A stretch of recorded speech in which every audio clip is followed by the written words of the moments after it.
আজ আবার একটা নতুন অঙ্ক নিয়ে এসেছি। এই অঙ্কটা মোটামুটি বিভিন্ন এক্সামে আপনারা দেখতে পাবেন, প্রায়ই পড়ে থাকি, মুদ্রার অঙ্ক। এখানে দেখি অঙ্কটা কী বলেছে।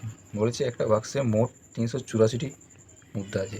যদি 1 টাকা, 50 পয়সা ও 25 পয়সা মুদ্রার সংখ্যার অনুপাত 2:3:7 হয়, তবে বাক্সে মুদ্রাগুলির মোট মূল্য। এসব অঙ্কর ক্ষেত্রে আমাকে আগে দেখতে হবে আমাকে কী বলতে চেয়েছে, কী দেওয়া আছে আর কি বের করতে বলেছে। এখানে আমার দেওয়া আছে মুদ্রার সংখ্যা, বার করতে বলেছে মূল্য। তো এটা নর্মাল প্রসেসে করলে, এক্সরে করলে অনেক বড় হবে, অঙ্ক মিলানো যাবে না। আমি শর্টকাট প্রসেসে এখানে আমি লিখে করেছি বলে একটু বড় দেখাচ্ছে, এটা শর্টকাট প্রসেসে করেছি। তো চলো দেখাই কীভাবে করেছি। আমি এক্সপ্লেন করে করেছি, তো এটা এত বড় করার কোনো দরকার নেই, নিজেদের মতো করে মাইন্ড ক্যালকুলেশন করে করা যায়। এখানে অনুপাতে মুদ্রার সংখ্যা আমার কী বলেছে 2:3:7, আর অঙ্কে আমাকে কী বলেছে 384, 384। তো এই 2:3:7 তার টোটাল কত 12। এই 12টা সমানই তো আমার 384 মুদ্রা অঙ্কে বলা আছে। তাহলে 1 সমান 32টা মুদ্রা। কিন্তু আমার কী বার করতে বলেছে, মূল্য বের করতে বলেছে। তো এবার মূল্য কীভাবে বার করবো, আমরা জানি 1 টাকার মূল্য কত 1 টাকা। এখানে আমার কটা 1 টাকা আছে, দুটো 1 টাকার মূল্য কত 2 টাকা। আর আমার পেয়েছি কত 32।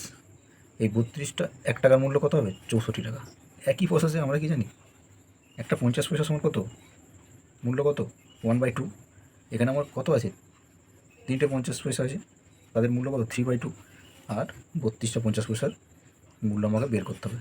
তাহলে 32টা 50 পয়সার মূল্য কত পাচ্ছি, কাটাকাটি করে 3/2 × 32 48, 48 টাকা। একইভাবে 25 পয়সার মূল্য কত 1/4। আমাকে অঙ্কে বলেছে কত রেশিওতে 7। এই 7টা 25 পয়সার মূল্য কত দাঁড়াচ্ছে 7/4। আমাকে বের করতে হবে কত 32টা 25 পয়সার মূল্য কত, 32টা 25 পয়সার মূল্য কাটাকাটি করে পাচ্ছি 56 টাকা। তাহলে আমাকে কী বলেছে মোট মূল্য কত।